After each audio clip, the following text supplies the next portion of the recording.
Let's rock and roll. All right, guys. It is already July 2nd, 2025 for the Canadians on Happy Canada Day yesterday. Hope you guys had a great day. And of course, to all our wonderful American friends as well, we've got July 4th coming up. Big day on Friday. So I hope you guys have a safe and amazing weekend with your friends and family and enjoy the time to celebrate. And of course, we're kind of in the thick of it in the season right now, right? July is the busy time of the year where you've got this wonderful weather that is still on our side, and we want to be taking advantage of it as much as we possibly can. So we'll be unpacking that a little bit tonight on how we can drive some more sales through our season and hopefully load up the accounts with some profit. That's an important thing. And we're going to go into some sales training tonight. So hopefully that will help you guys to sharpen your sales spear and really get out there and win. As every single roundtable, every Wednesday for 99.9% of the time, we've got our co-host, Mr. Matthias Rossen, on here. Thank you so much, Mr. Matthias. Appreciate you, brother. And of course, we've got Dylan Malone as well, who is on, our AK Dash superstar, who's helping a bunch of people win with AK Dash. I'm hearing some phenomenal results, Malone, and great feedback. So thank you for always pushing there and helping people win, brother. I really appreciate it. And a big shout out to Mackie too, who is super supportive there and puts in a lot of time in making sure people have the access to help when it's needed. We are not perfect. We are a work in progress, as we all are on this world. And so your feedback as we're going through this journey is really, really important to us. It doesn't just get pushed to the side. We do listen, and we're always working to improve. Sometimes, with anything that we're doing, it can feel like something could take a while to get done, but do know that we're making our intent is to make steps and sprints as we power forward. We're going into Q3 here, and we've got some really fun internal sprints here at Asphalt Kingdom that are really geared to serve you guys. Everything that we do is really geared towards making sure we can serve you guys better, because the more problems we can solve for you, the more you guys are winning, which in turn helps us win, right? So that's an important thing. And I hope you guys are able to do very similar things with your customers, is help solve their problems and over deliver on the value there. Really, really important. That's how you build lifelong relationships with people, when they're genuine, when you can trust each other. That's an important thing. So we appreciate you guys being here tonight. And of course, there's a few housekeeping items down at the very bottom. You've got your chat window down at the bottom, guys. Feel free to chat with the whole group. Ask any questions in there. We've got a whole team here to help to answer questions in there. And if not, Matthias, my partner here, will help bring that to the surface, and we'll take care of any of the outstanding questions. The reactions button, you can raise your hand, thumbs up, send buckets, whatever you want to do that are on the screen. Feel free to do whatever you desire. And of course, the more people that are on camera, the better that this meeting runs, just because it feels more like a round table when you've got the camera activated. So please don't hesitate. If you happen to be driving, be safe. And let's get it started right now. Man, oh man, it's been a really, really, really good week. Really good week. There's something fun about trying to crush your numbers as you go into the tail end of the month. I don't know. Do you guys have any sales forecasts that you guys are shooting for the end of the month when you're actually out there trying to win? Do you guys have any sales targets you're trying to hit? I know our team does. Does anyone? Mr. Michael Winley, do you have any targets that you shoot for, like when you're going through the month of June and you're going through the end of the month? Yeah, can y'all hear me? Yep, we hear you, brother. Yeah, so I used to do it the wrong way, and now I'm learning how to do it the right way, as far as understanding my burn rate and some other things, and at least try to make double what it's costing me as far as time, materials, equipment, website, and all that. So right now I'm shooting for $10,000 a month I don't know if y'all can hear me. Yeah, we Y'all can. can? We can hear you. Yeah. Oh, okay. So right now I'm shooting for $10,000 to $12,000 a month. And I'm learning that this is how I was doing it. I was driving around looking at every broke down parking lot and going up there and asking them people if I could do their parking lot. And come to find out, if they ain't did nothing on their parking lot in 20 years, they probably ain't gonna do nothing on it right now. And a lot of the people I've been talking to ain't even the right people. They probably just leasing the place. They might like for you to do their parking lot, but they're not the decision maker. So I'm learning how to change the way I was hunting, and it's still a work in progress. So I'm shooting for $10,000 to $12,000 a month. Now, have I hit that a couple of months? Have I hit it this month? No, it's real tight right now. Got it. So in June, you did not hit your 10K in the month of June? No, sir. No, sir. I did not. I hit about probably around 6. Okay. For July, what do we have as a target for the total dollar value of quotes that we're going to be putting out? How much are you putting out in quotes? Well, I'm learning how to do my quotes better instead of me just going out and giving $500 quotes or $300 quotes, to try to get to the people that spend the money and spend a lot more of the money on their parking lots and spend more time focusing on going after them accounts. So next week I'm going to be pushing out at least 10 per 10 email contacts a day with a 24-hour or 48-hour follow-up, and then a call to introduce myself and see what I can do to see if I can get into a relationship with them, to see if I can get on their parking lot. So instead of me going after $500 jobs, now I'm trying to get to the $5,000 and $10,000 jobs. We've got to put out $25,000 proposals. Yes, sir. $25,000 proposals. And if you do that, if you put out $25,000 proposals, if you get that out there, 20 of them in the month, I know exactly what's going to go down towards the tail end of July for you. There's basically a 30-day window, a conversion cycle that you're going to be working with. So you might not have them all convert in the beginning of the month, but what you need to do is you need to actively be driving your pipeline with proposals, because the average conversion rate on proposals is roughly 25%. So if you're going to get 5 jobs out of the total of 20 proposals that you're going to put out at 5,000 a piece, that's 25 grand in revenue, not 10,000. That way we crush your goal. So if you want to back up on that and you want to put out 10 proposals, at $5,000 a piece, that's 50,000 in proposals. You're going to go and get 2.5 jobs at that, which gets you past your 10 grand. It's just a numbers game, Mike. And this applies to everyone on here. As soon as you start building your pipeline in AK Dash relating to your revenue roadmap, and you really start to activate that action, that's when you're going to start to see the results. And we're going to talk more about this. It's what I call the domino effect, right? You cannot have an next domino fall unless you've taken the action on the first domino. You have to kick it over, and it's really up to you as to how hard you kick it. Does anybody else have sales targets on their board that they're hunting here? Any sales targets? So who here's in business right now? Who's in the asphalt maintenance industry right now? All right. And you guys are all in the asphalt maintenance industry. You guys out there operating, you guys seal coating asphalt, you're sealing cracks, you're striping, or just some of the services? Yeah.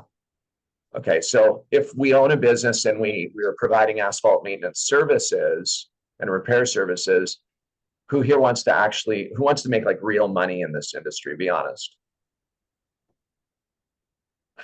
I figured you'd all raise your hand to that one. Well, I often say this, right? If we're flying blind, we don't know. And so really what we want to make sure of is that you guys have your revenue roadmap set up so that you're hunting a revenue number that has a gross profit attached to it. And then what you need to know is, well, how many quotes do I need to put out to get to that revenue number? How many pavement assessments do I need to put out in order to get proposals out of the pavement assessments? And then how many sales qualified calls do I have to actually engage with to book those appointments? And it's really the domino effect And so when we think of like enriched leads, for example, when you think about leads can be enriched where you're using platforms like Phantom Busters or Apollo.io, and you can go in and actually do some lead generation for, let's say, storage facilities or small commercial plazas. You can do that kind of work.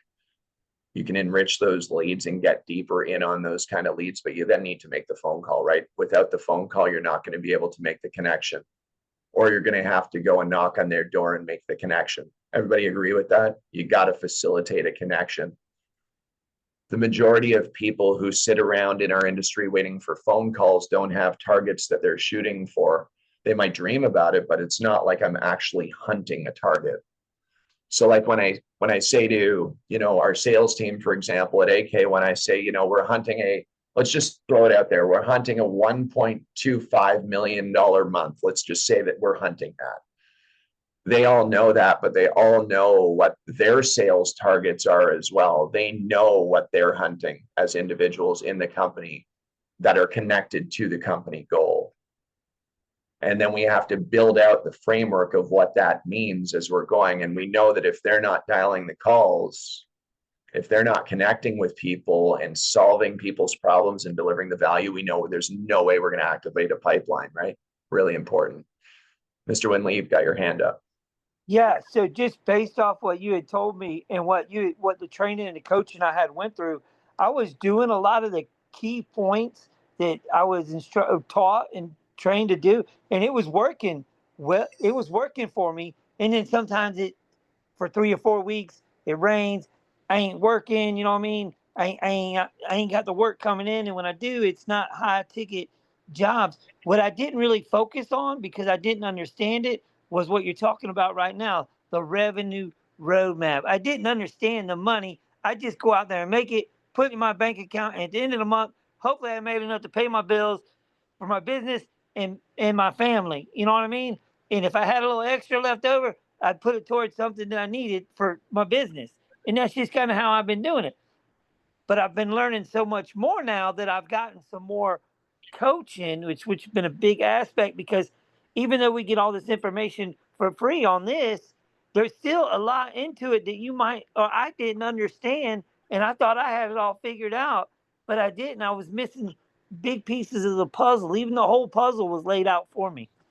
Well, and I think, Mike, like just to say this, and this is something I experienced, man. Like I've been in this industry now for going on 27 years, right? And I'm 46 years old. So it gives you an idea. But I mean, we've coached people for almost 2 decades now. And it's like, I'll just tell you this, guys, as a one-man operation or a small crew, like building a business, what happens a lot of the time is we go through what's called the revenue roller coaster.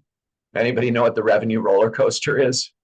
It's basically where you go and sell jobs and then you have to self-perform them, and then you're not selling while you're self-performing them. So all of your sales dip, and then you go through a blank spot till you sell more jobs, and then you do them. And then it's this cycle of roller coaster revenue.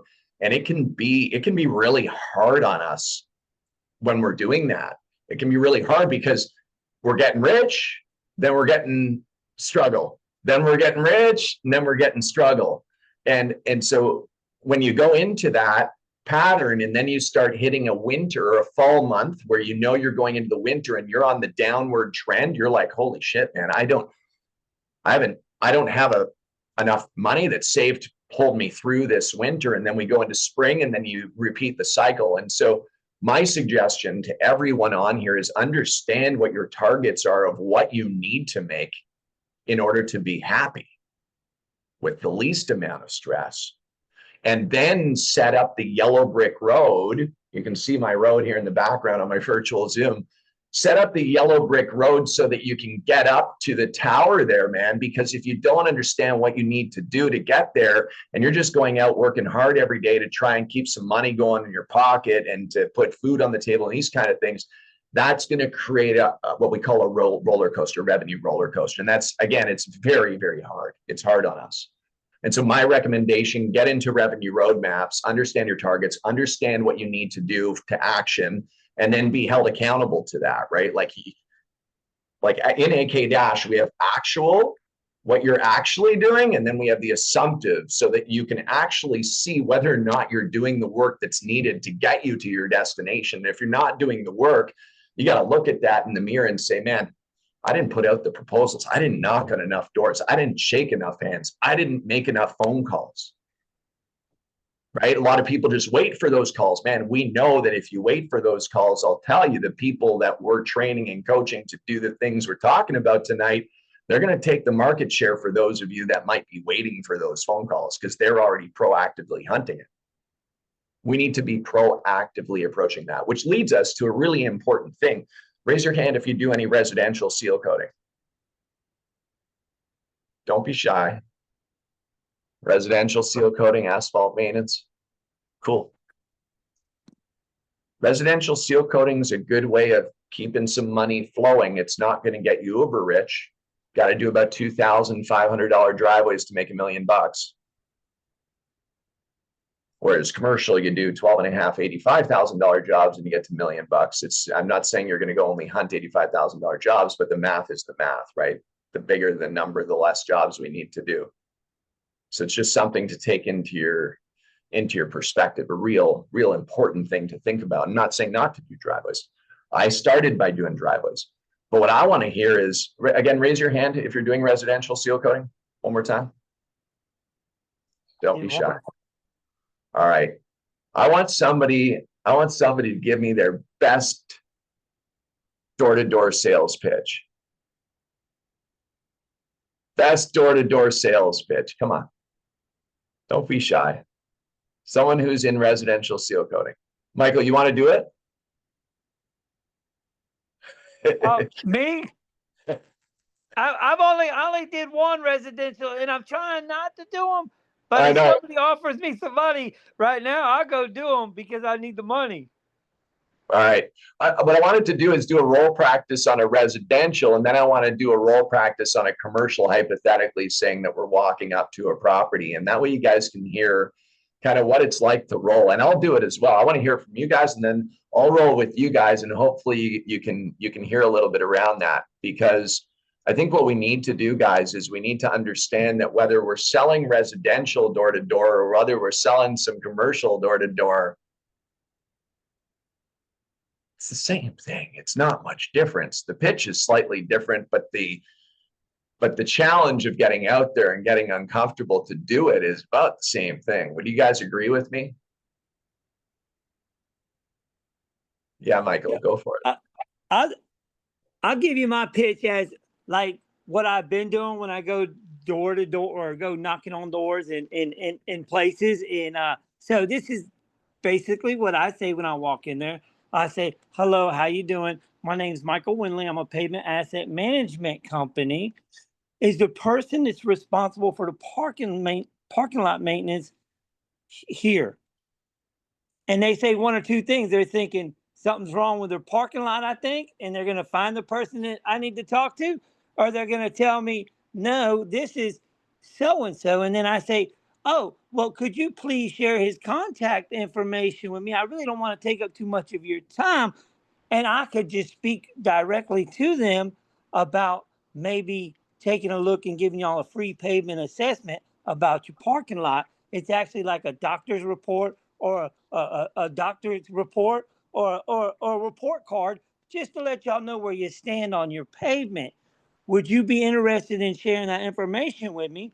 And if they say, well, yes, okay, here it is. And a lot of times they write it down for me and they give me the name or a phone number, or they say, I don't know, that's the people way upstairs and we don't even talk to them. You know what I mean? Or I say, okay, fine, thank you very much. I take the information that's given to me, but if they don't want to give me that information, I say, well, here's my card, here's my email address. If you would be kind enough to pass on this information to them, or would you be willing to give me your email address and I can send you some information and you can forward it to them?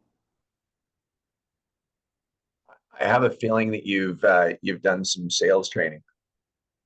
Well, I've watched a lot of it with what we went through. I listen to this stuff all the time, even though I might not be on here. I love it, man. No, that who thinks Michael did a really good job in laying out the way that that would be approached? That was pretty good, right? I A think little that, long-winded, but yeah, no, but it's well done, right? Now, of course, you're going to listen, right? Of course, you're going to probe with open-ended questions so that you can have the answers and they can start to talk to you about their pain points, right? You want to start uncovering their pain points and listen to them a little too. But that's once you actually have the person that's responsible for the pavement asset, ideally. But I'll say this, guys, like from a residential standpoint, and I know that Scott, you just popped in. What's up, dude? How you doing? We're talking about residential sales door to door right How are now. you, bro? I'm doing good. Residential sales door to door right now. You ready to roll? 100%. All right, cool. So my name's Joe. I own a semicircular driveway. It's like a 4,000 square footer, and you're in the neighborhood passing by, and you want to get my deal closed. But you've also noticed that there's like 25 other homes that have the same kind of driveway in the same neighborhood. How would you approach coming in and selling me on the job? I would build relationship with Joe first, and then I would also just kind of give him scope, and I would say, hey, by the way, if we would do like premium service, I noticed that all the driveways are kind of similar here in the neighborhood. We typically discount the guy that's the referral partner, and we incentivize the referral partner for the pickup. And we tell him like, hey, if you get us 10 other guys in the neighborhood, we'll just comp yours or we'll discount it, whatever. And typically, again, you give him a little bit of a higher bill and he gets real friendly with the neighbors, and all of a sudden you just did 10 projects that are all, a couple 100 feet away from one another. Boom, bingo, bango. So, team, you have to be really strategic, right? When you're approaching this kind of stuff, like what I remember when I was door to door knocking and I was going to close residential jobs. It was literally that first door that I knocked on. I was like, "Hey, my name's Judd. I'm with Imperial Asphalt Maintenance. We're in the neighborhood doing some seal coating. We're doing driveways. We'd love to save you a Sunday and not get your boots all dirty or your running shoes, brand new running shoes full of seal coat. Young hardworking guy here coming out, clean off the edges of the driveway, exposing the asphalt surface, seal coating it matte black, making it look great. Stay off of it for 24 hours. You're good to go. It protects it. It's like sunscreen.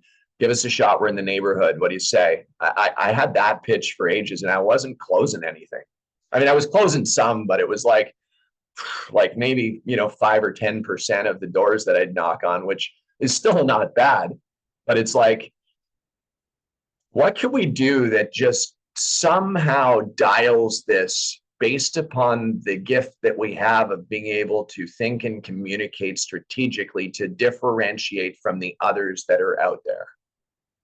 Well, how could we position? Because don't forget, I don't want to do the one drive, but I want to do them all, man. Like I remember, and Skylar, like, dude, when you go and do residential driveways, like the whole neighborhood wants to get it done. I'm sure, right? Like it's not just one job that you're doing. There's multiple Yeah. jobs. Yeah, and it's typically like we still use it as the quote unquote loss leader, right? Where like, of course, yeah, sometimes we're doing one off and that happens, but typically it's canvassing neighborhoods and it's being able to train your technicians to sell on the spot and or having the office support. So they're calling back into home base while the guys are still working and Kelly's closing deals right on the phone. They're calling in, hey, I'm 1, 2, 3, 4, Johnny Street. And she said, 1 second, let me pull it up. And she's doing an AI takeoff right on antenna. She's giving the price, getting the okay right on the phone. Oh, by the way, do you know the neighbor down the street? Yeah. Yeah, let me call her quick. Great. And we're typically just working that over and over and over. And again, like we still do residential at scale. We'll do like 800 and some homes this year. So Right.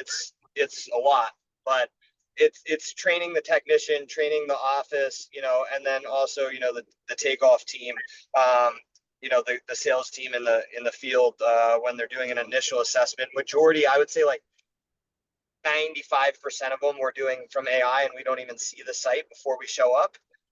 But we set the expectations unless there's patching or something, but we're qualifying that on the front end. And then, once our guys are there, we're typically setting the expectations like, hey, if there's any patching needed, et cetera, et cetera, et cetera, they'll sell that on the spot and do the upsell. Like even crack fill, like people think they got to go out and measure all the cracks on all these driveways. Like, again, to get 800 driveways, right? Like at a 50% close rate would be 1,600. There's no way I could get a person out to 1,600 people's homes. Like it would be ridiculous. And you're super busy with commercial on top of that. So it's like, yes, it's filler. It's kind of like the rocks in the cup are commercial, but the sand that fills all around it is the residential, right? Yep. Yeah.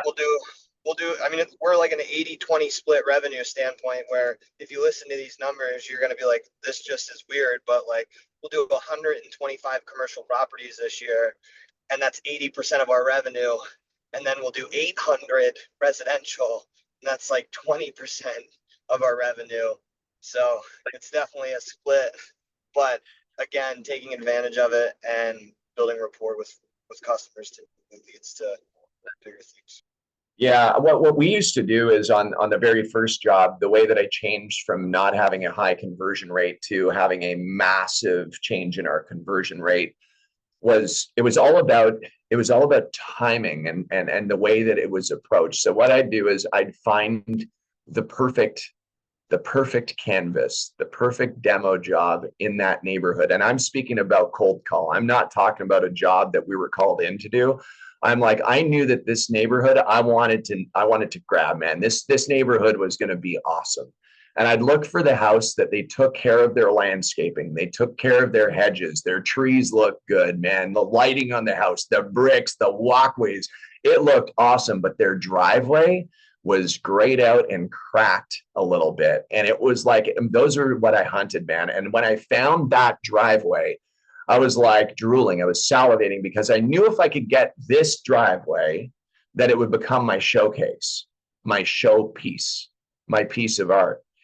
And so what I do is knock on the door, and I would immediately step away from the door, right? You don't want to be up in their face. You got to step away. You got to be branded. You have to be willing to look them in the eyes. Don't be looking down at the ground. Don't be fidgeting all with your hands and looking all crazy and shit. You want to make sure that you're professional, shoulders back, stand up tall, and like look at this person and say, introduce yourself. My name is Judd with Imperial Asphalt Maintenance. We're in the neighborhood. I came across your driveway here as a pavement management solutions provider, and we're seal coating driveways and repairing cracks. Man, you have such a beautiful property. All your landscaping's gorgeous. Your home is beautiful. But have you noticed that crack down there on the driveway? No, I haven't noticed the crack on the driveway. Well, last thing I'd want you is for you to not be paying attention and trip and fall on that crack. Ha ha ha. Right? Crack a little joke, right? And so you start breaking that ice. But you say, I've got something that I want to offer you. Let me just cut to the chase.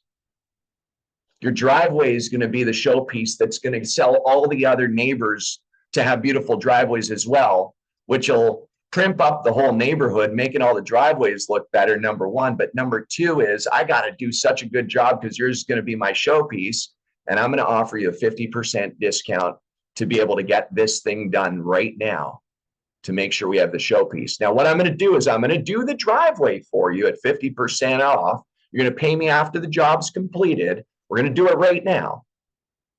And then what I'm going to do is I'm going to put a yard sign right up at the end, and I'm going to put a ribbon across the bottom with my company name on it. And I'm going to staple some brochures, some little postcards that I've got with my name and QR codes to the end of that ribbon right down there, including my sign. And what I'm going to do is I'm going to knock on your neighbors' doors. Do you happen to know their names? I'm not even asking if they want it done. I'm telling the person that we're going to do it. And at which point, if she said, no, we don't want to do it. No, I have no interest in doing it. Okay, that's totally fine. I just thought that you would have the perfect driveway to be able to make this whole neighborhood look better. Would have loved the opportunity to do it. But what you're doing is you're going through an assumptive sale approach all the way through and moving it straight through to this is going to be a showpiece for the neighborhood. We're going to get all the other driveways done. Once I'm done the driveway, if they say no, you move to the next one and you find next, right? You go to the next one, and she's going to get it done once she sees the other job you'll do anyway. You'll just go back to her. But my point is you've got to get this job done, the showpiece done. Because once that showpiece is done and you leave the neighborhood, raise your hand if you believe in neighborhoods people go for walks. Raise your hand if you believe they walk their dogs. Raise your hand if you think that they drive by it. Raise your hand if you think they're going to see a yard sign with a big yellow ribbon at the bottom with your company sign. Their driveway looks fantastic on this house that everybody's looked at because they said it looks so good all the time they go by it. Probably that house that had all the Christmas lights up, one of those houses. But now you have the opportunity to go back 24 hours later and you can literally close another 19 jobs, just like David did. I have a buddy who just did the same tactic, man. Went in, one driveway, went back 24 hours, 19 driveways he got. They'll typically make the call for you if you ask to. Just ask for the referral. Like after you're done, you go up, you give them your what to expect after seal coating card. You drop the invoice, you do the thing. You're like, hey, do you know anybody else in the neighborhood? Oh yeah, well, whatever. She might. Oh, Joan might want hers done. Great. Do you mind calling her for me real quick and let her know I'm here? Yeah, no problem. Like there. I went 13 in a row one day, one after another, where a neighbor called a neighbor called a neighbor, and we just like went one after another and why they did the work for me pretty much. Like we used to call them seal coat parties, man. We had the whole, you guys raise your hand if you've ever had the whole neighborhood out there, man. Some of the times they're bringing their barbecue out, having a party while you guys are seal coating all the driveways. Yeah, that was my other thing too. When if you do go out to the driveway and you're doing a takeoff on something, like one of our biggest things that we look for is Traegers. Like typically a barbecue grill is cool, but like typically a Traeger, someone takes it a little bit more serious and they spend some money on a barbecue, and they're typically the one hosting the neighborhood parties. And we really look for those, and we'll point it out. Like my guys are already trained to be like, oh, a Traeger, you smoke some meat, right? And then it leads into the conversation. Got it. You must be the one holding all the neighborhood parties, huh? Actually, yeah, 15, 20 people come over like once a month or whatever it is. Totally okay. Got it. So if we do a 5-star job here, would you be willing to refer us to those 15 people that would see your driveway? Could I leave some cards behind that maybe you could give them to them a while, or maybe make an introduction or two? And, just one after another. I love it, Frank.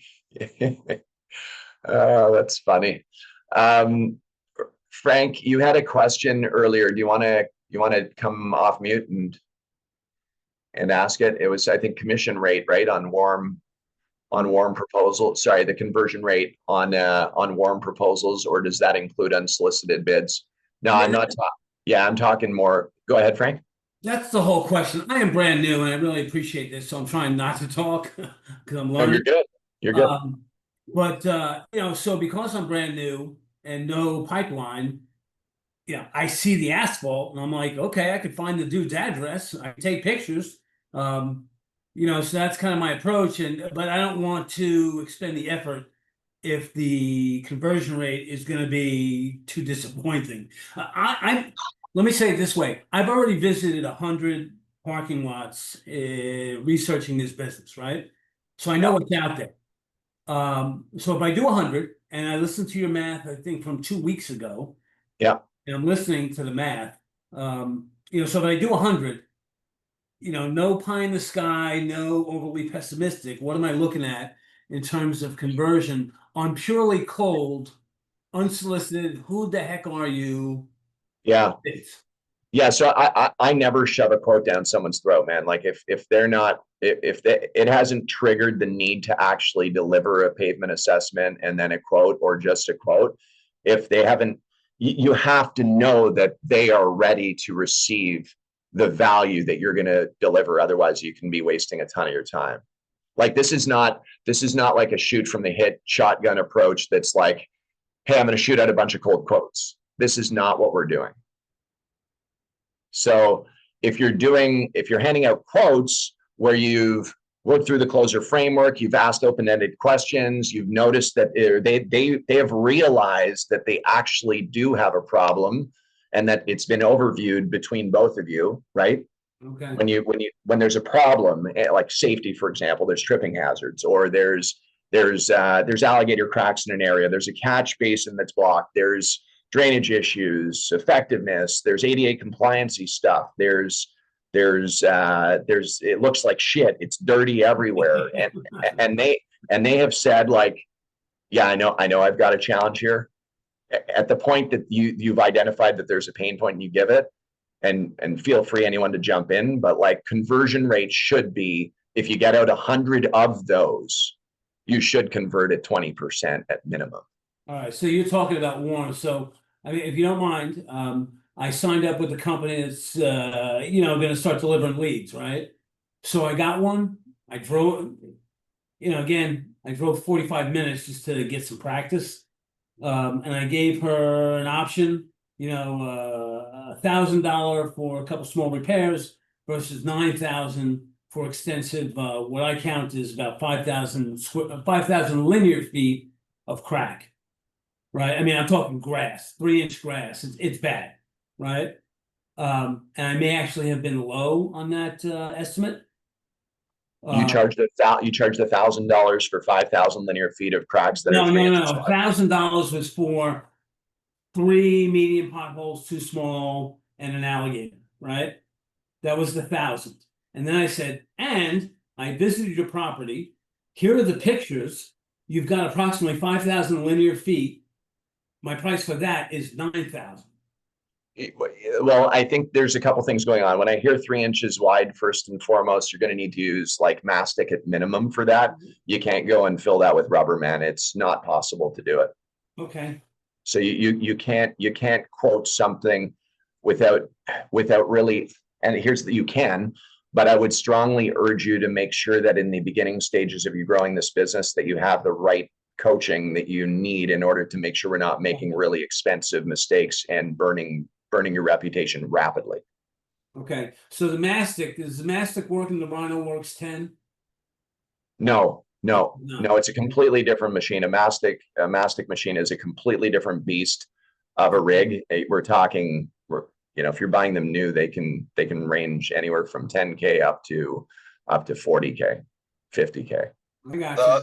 The other thing I would add too, right, is like, just because you got a lead still doesn't mean it's warm if you didn't qualify it, right? So like if you went out, you still, it sounds to me like you still went out and just kind of like, to Judd's terminology, of you just shoved a quote down her throat still, right? You showed up, you said, yeah, here's your quote for the repairs, and this is what I see. A lot of the precedent is set on those initiating phone calls and or qualifications that's leading up to that appointment, and truly understanding their needs, wants, desires, when they worked with a contractor last, what their budget is. A lot of people are going to say, I don't have a budget. Totally understand you don't have a budget. Are we talking 5,000 or 50,000? You want to do this thing right and you want to overlay it, or you want to just do some maintenance and get it by for right now? So like a lot of those things are going to be the qualifiers and the preset to like, it's the alley-oop, right? It's the pass that leads up to the dunk when you close the deal. And those are like the most important part of the whole deal, right? So like, again, you could start driving all over God's creation, 45 minutes a pop for assessments if you don't qualify the deals and truly understand someone's timeline and urgency. Are you trying to get this done now? Or are you trying to get this done in 3 months? When is it a high priority thing? Is it a low priority thing? Right. And I'm scheduling my appointments accordingly too. If someone's saying 3 months, I'm not going to get them today, tomorrow, next week. Right. I might push it out 2 weeks because they really don't care. And they just know that I'm in communication with them and I'm getting hot leads in the door and I'm seeing those people. So like, I would really strongly advise, right? Like, and in the beginning, these are just like my hard learning lessons of doing exactly what you're saying, of driving all over the place, right? And especially in our world as contractors, we don't really get to do the remote thing a lot on commercial settings. We have to have a physical body out there to do a takeoff for repair work, especially. Again, seal coat and line paint, those type of things are very much done AI world now. But if you're talking potholes, it's hard. And I say that, but again, if you can qualify enough and precedent set, I seen someone, I think Frank, you were the one that asked the question about it. Am I ballparking numbers? Like, I let the client do the work for me, because you want to know what most people want? They just want it taken care of, and they don't want to go down the line calling other contractors. They already got you on the phone so for them to text a picture or do a thing, like, we already have eyes on it without even going out there. And again, sometimes pictures can be deceiving, etc. But again, I am setting the precedence of totally understand you have this apron here, right? Like aprons start at 2,800. Does that make sense for you? Or do we want to just put some seam filling there to limit the water in between the garage and the concrete? Like, it's all those things. Yeah, appreciate it, guys. Frank, you just said text me a picture with your foot in the frame. I don't know that I can do that, brother. No, what I'm saying is, if you've got someone on the phone, you want to avoid the trip, and they're saying, "Oh, can you text me a picture?" Yeah, make sure your foot is in the frame. I'm talking, I'm role playing with the customer, right? I thought you were texting someone else and accidentally texted on here. No. I'm totally kidding, brother. That's funny. Yeah, no, I couldn't agree more, man. And frankly, I think that there's, you're at a point right now where you're just building this thing, Frank, and you're exploring it, right? So the time on the road to your point, and Skylar, it's like you're willing to do some stuff right now to learn, but at the same time, please, please, please be cautious as to what you jump into, because it can be a nightmare if you are applying the wrong product into the wrong thing. If you go and you do that, if you go and do all that crack sealing at 3-inch wide with like a hot pour crack sealant that's not designed for it, it can be nasty for you. All right. Gabriel, what's up? We've got two Gabriel, two games on here right now. Boom, boom, let's go. Gabe, how are you, Judd? Been a while, eh? Been a while, man. What's up? All right, everything's good. Everything's good. I wanted to ask a question more. Like, I mean, I'm sure Judd also can share his experience there, uh, because we talked a lot about this, but I also wanted to get Scholar's feedback on that because Scholar actually was impressed because he's doing a lot of volume, especially for residential and commercial. I'm at that weird stage right now where I'm struggling to kind of make that switch from residential door knocking to like commercial prospecting, the kind of higher bid jobs, kind of building that company, right? But what my question before Skylar is two things. On the residential side, the way we go about it most is door knocking, using some of those tactics Judd and Skylar mentioned, which is referrals, advertisement materials, like with the ribbon, kind of getting the entire neighborhood targeting, trying that as much as possible, right?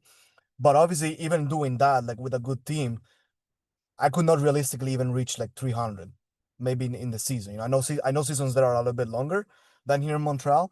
So my question would be like, how he's handling that volume of 800? Like, how are you getting those leads? Are you actually door knocking or just getting calls a lot from the website or Google? We're now trying to grow our Google website as well, like Google page, getting reviews there. That'll be my first thing. And then my second thing is just now I'm trying to make that kind of transfer to commercial, going through like the kind of coaching steps. I already talked to Dylan, kind of like, hiring cold callers, sending proposals, getting that set up. My question is there something else other than just doing the cold calls? Is there other ways? I would just want to get some feedback on that, on how making that transition. Yes, all of it is the easiest answer. At this volume, it's all of it, right? I mean, like, I spend a ton of money a month, like 15 to 20 grand a month on marketing, and in just my world, right? Again, not as much as some people, but it's a good bit of money that we spend, and it's omni-channel, right? So it's Meta, it's SEO, it's cold calling, it's cold emailing, it's all of those things, right? And cold calling is really scaled back a ton in that facet. It's more of my guys inside cold calling existing clients. We do more cold emails, we do more of those things, and it's a volume thing. So like when I say we're door knocking warm prospects, right? Because we're door knocking a neighborhood that we've already done a driveway in or something. I'm not sending guys out on the street to random homes. Like I specifically do it, targeted around the things I'm doing. And now it's just a volume thing for us, really. But it is all of it. It's PPC, it's Meta, it is every single bit of it. Gabriel, just to jump into like Scholars, like how many rigs are you operating with, Gabriel? Yeah, right. Skylar, how many rigs do you have in total right now that you're operating with? We How run many? 5 crews. 5 crews, right? So, I mean, 5 crews of how many on each? Is it 3 on each crew? 2 on each crew? 3. 3 on each crew. Gabriel, you're not there yet. And so you got to be patient with yourself. When you hear 800, you're not there. If you had 4 times what you had right now, the chance of you doing 800 is there because you're doing 200 as is, right? So if we think about this, we have to do this pertaining to some kind of a plan that's set out that you need to execute on and be held accountable for. The shift from residential to commercial can't just be, oh, I'm deciding to do that. You have to make sure that you have targets and that you understand how to work backwards from those targets to shape up what the yellow brick road looks like to get there. Otherwise it can be very dangerous. It's very dangerous. And if you don't have a handle on your numbers as you start moving into commercial, and I'm just throwing this up there for everybody, if you don't have a true handle on your financials and you move into commercial, bigger numbers, bigger potential mistakes.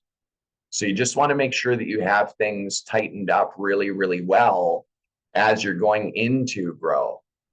Like, I don't know about you guys, man, but like, if I go run 10 miles today, I'm probably not going to be ready to run 20 miles tomorrow.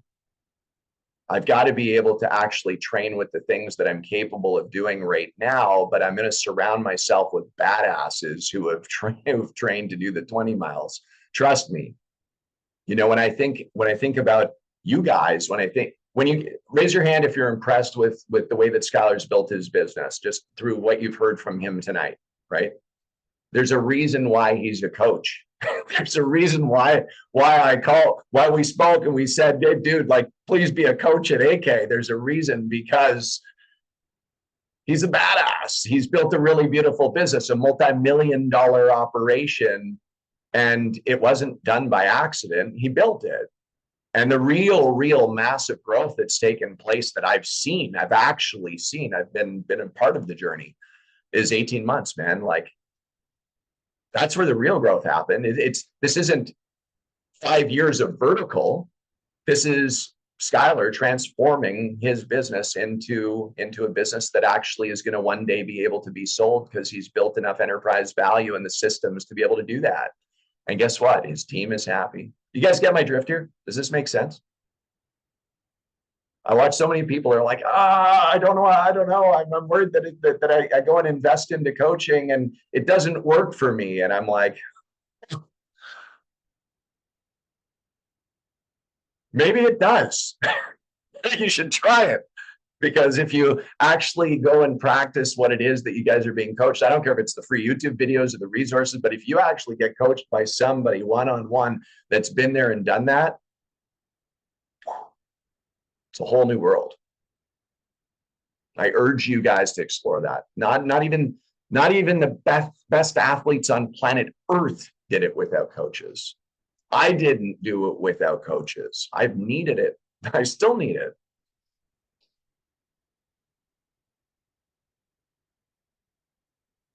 Really appreciate that, Judd and Skylar.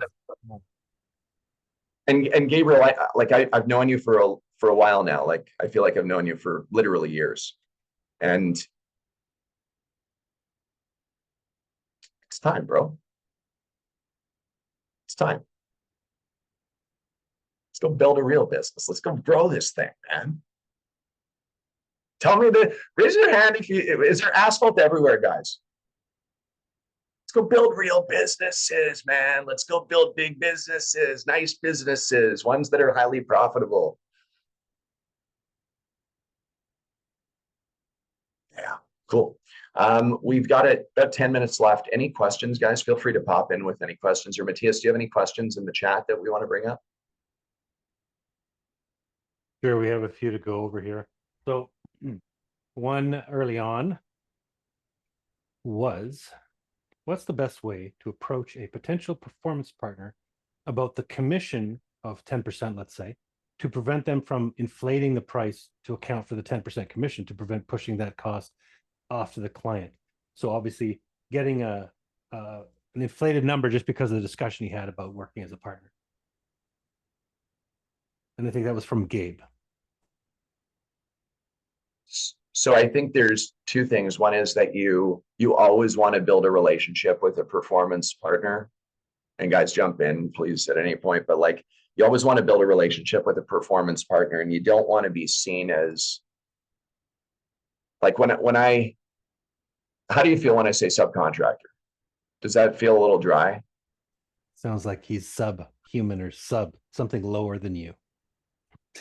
Performance partner is something that we've used as being a little bit more balanced, right?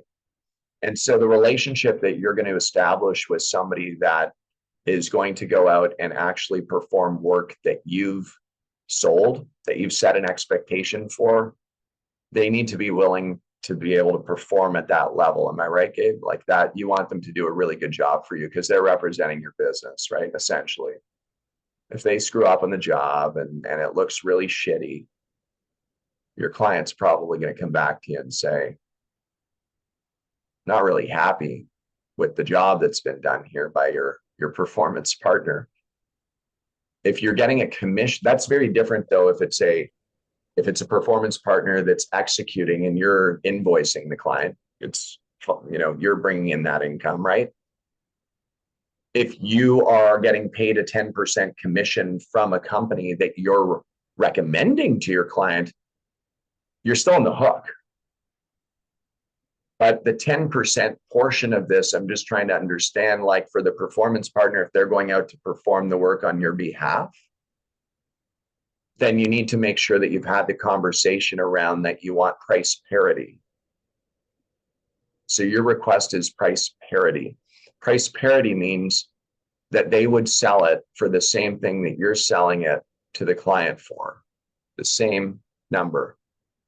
So if they were going to quote the client directly, it would be 10 grand. If you're going to quote it, it's 10 grand, but you need to be able to make a margin off of that, or a margin off of that, which is whatever that margin is on a paving project. It can vary dramatically based upon the kind of scope, but go I ahead. would say have backups too, right? Like keep everybody honest because price, again, it works for long enough until you threaten somebody or you do enough volume or someone's a little slow and they need to pad their wallet because most contractors are very emotional, right? Where $1,000 quote turns into $2,000 just for easy numbers because Johnny's stressed out because he can't manage his cash flow. So now things are more expensive or whatever. So, right, like it's having multiples, making sure you have multiples of those people, keeping people honest that way. And again, if you're delivering the value, there should be no reason for a contractor to try and jack it up and do the thing, right? If you can deliver basically the sweetest scenario, right? Like if I would call you, Gabe, and say, Gabe, in your neighborhood, I got a $10,000 project ready for you to execute. Are you willing to do it? You're going to be like, heck yeah. So why would you be worried about my end? You wouldn't. If you're happy with the job and you know that the job is well priced, you would go do it and you wouldn't care, right? So like it's alleviate the pain point, right? The pain cycle. Think about it from your eyes, right? All you got to do is inverse that question and say, how do I want to be treated as a subcontractor? And then do that for your subcontractors. And all of a sudden, like everybody really, really enjoys it. And the cycle gets really, really fun, really, really quick. Because everybody I'm going to say everybody together, right? As a whole, as a industry, majority of us suck at selling. So if you can solve that pain point for, majority of the industry or a section or a person in the industry, and they can deliver on good work, like you can typically have a really, really, really awesome relationship. Again, honesty and, comparables and different quotes and those type of things definitely come into play, but like just inverse it.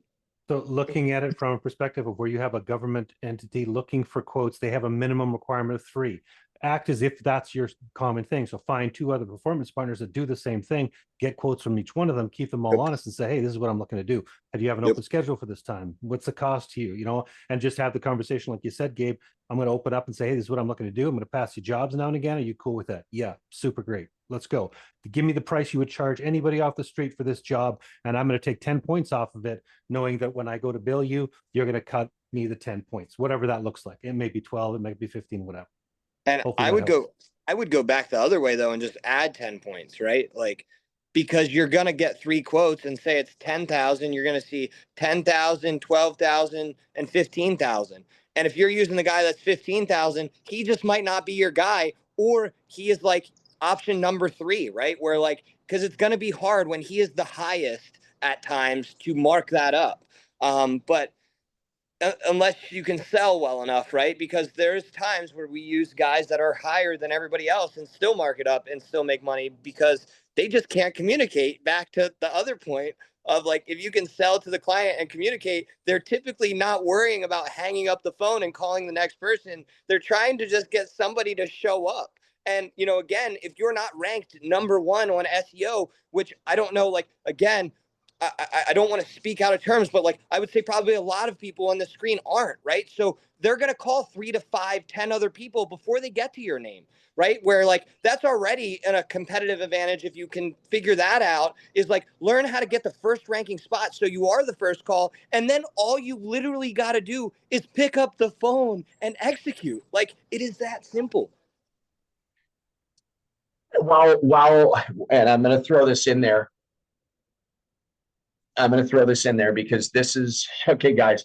When you're building your business, you need to have multiple lifelines to keep your business alive. So what Skylar said right there is important for you to do as well. Like he said, do it all. Do it all. Because what happens is we need to build an arc. We have to build an arc that can weather all the storms.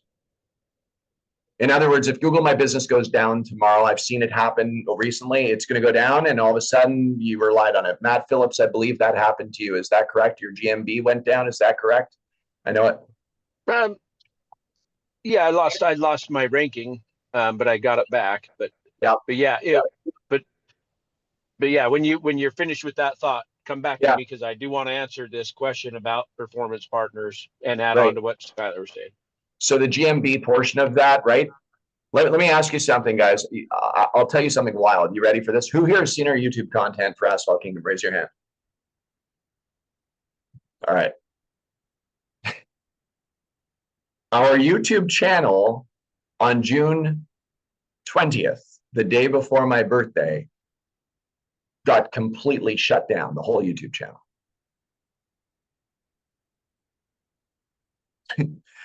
Do you know how important our YouTube channel is, guys? Like, it's important, but it got shut down because somebody had hacked our account and posted stuff about cryptocurrency and all kinds of stuff that they were frauding people with, and they posted it on our channel. They hacked our channel, and they posted it on our channel. Now, let me ask you something. What if all of a sudden we got, let's just say artificial intelligence was a thing and generative search was giving results without people needing to visit websites, and our YouTube channel went down? Do you think that Asphalt Kingdom would be in trouble if nobody could find us? Yes. And so right now, what I'm urging you guys to do is what we did, is make sure that we build a system where we're able to have workflows and communication with our clients, and we build a sales engine. Do your social media, omni-channel, get your website done, get your Google My Business done. Make sure that you know how to dial the phone and speak with people. Make sure you know how to knock on doors and build your pipeline, guys. You have to be able to get all these pieces in place, because if one channel gets disrupted, you don't want to be stuck. And I've seen so many guys go from rocking their business, literally multiple six-figure business, to overnight having their Google My Business shut down, where they were ranked number 1, where they were getting all of their leads, but they didn't understand what it took to call prospects on a list, how to scrape lists. They didn't understand that portion. They didn't have a Facebook page up.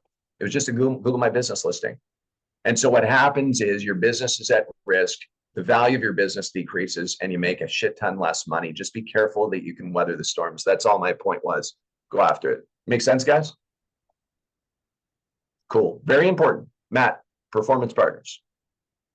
So I was going to stress on performance partners that when you have a performance partner, if you don't know their numbers and they don't know your numbers when bidding, because my performance partner actually becomes part of my sales force and my sales team out there.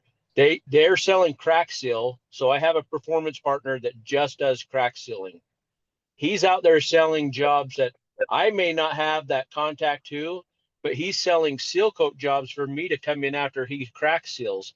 He knows my numbers, so he doesn't have to really, he calls to confirm and says, hey, Matt, I got this 30,000 square feet. You know, I know you're at 18 cents. Can you do it for 16 cents? And we've got this job. And I look at my numbers and I say, sure, let's do it. And then likewise, if that's my market, Judd. I know I see your eyes there bulging, but that's my market. We're at 18 to 25 cents a square.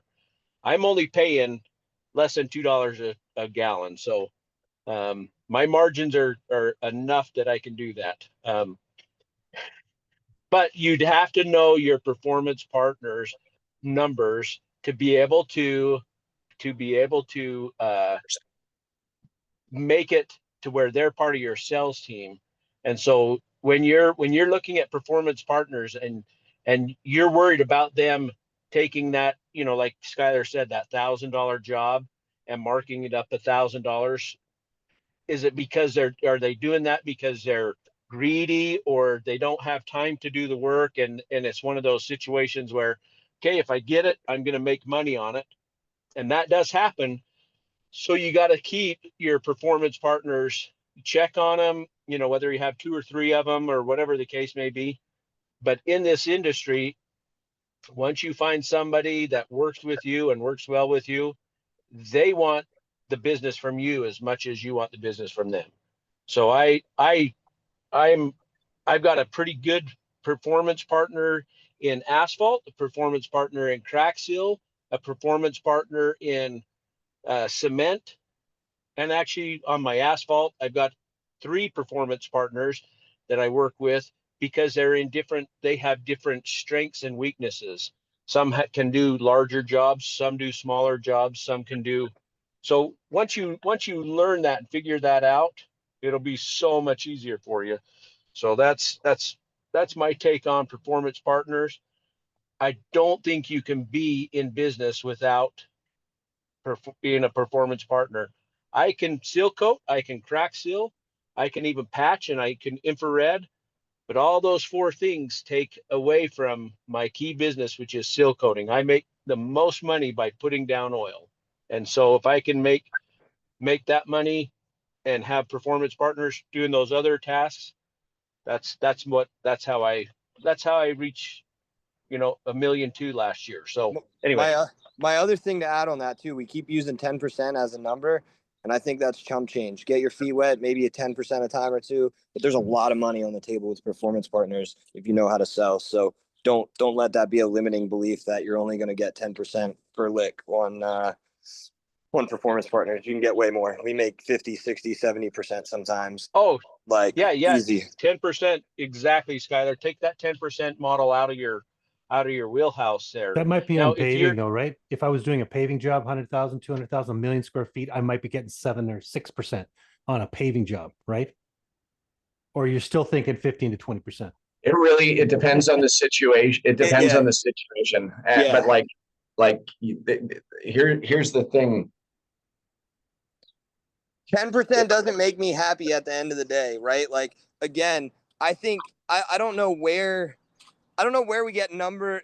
Like, again, if it's a 500,000 square foot and it's a really good client, and I know it's money in the bank and it's like 10%, okay, great, right, whatever. But like, really, majority of it, it's got to be more, right? There's got to be margin because you still have sales expenses, you still have commissions, you still have everything else, and then volume on top of that, like, and just sell. So there's scenarios, guys, where like you can be in the wildest place on planet Earth, and there's just no way that you're going to charge a small amount of money to do things. And so if you're in environments that allow you to make a shit ton of money, and you're able to do that, make a lot of money, operate with integrity, don't go and rob somebody, but at the same time, holy crap, are we in this business to make a lot of money, or are we in it to make no money and live without a lot of money? Like, I don't know, guys. Like, I like doing $160,000 jobs that have $40,000 in total costs, so that I can walk away with $120,000 after 4 days. Those are the kind of jobs I love. Yep. And it's being strategic with it too, right? Like, and I think that's to my point where, like, say if it's a garage apron and you can find a contractor that's going to do aprons for $600 for you, right? He's probably not going to do one for 600, but if you line up 5 or 10 of them for 600 a piece and he makes $6,000 that day on a day that he might not be working, right? And you sell them things for 2,500, 2,800 a piece, like, you're 4Xing every single one. And that's where, like, you know, again, that's 400% per apron, and you're going to do that times 10. So it's 4,000% in a day. And that happens all the time, guys. Yeah, It's all day available. long. All right, guys, we're at the top of the hour here. We're actually past it. Hopefully, you guys get some golden nuggets tonight. Got some good takeaways. Beautiful. Cool. All right, guys. Mr. Matthias, thanks for co-hosting tonight, brother. Mr. Malone, I know you're in the car there. You're probably going to pump some iron, right? Going to the gym there. I know you're going to do something. Anything you want to tell the whole team over here? Appreciate you guys. If anybody has yet to see AK Dash, I think it's a select few in here. Please shoot me an email. It's dylan@asphaltkingdom.com. I will also be sending you an email tomorrow if I don't hear from you. So talk to you guys soon. Thanks, buddy. All right, cool, guys. Everybody have a beautiful night. Look forward to seeing you guys next week. Same time, same place, right here on the AK Roundtable. Have a great night, everyone. Great job, Judd. Thank you. Thanks, team. Appreciate you, Skylar. Thank you, Matt.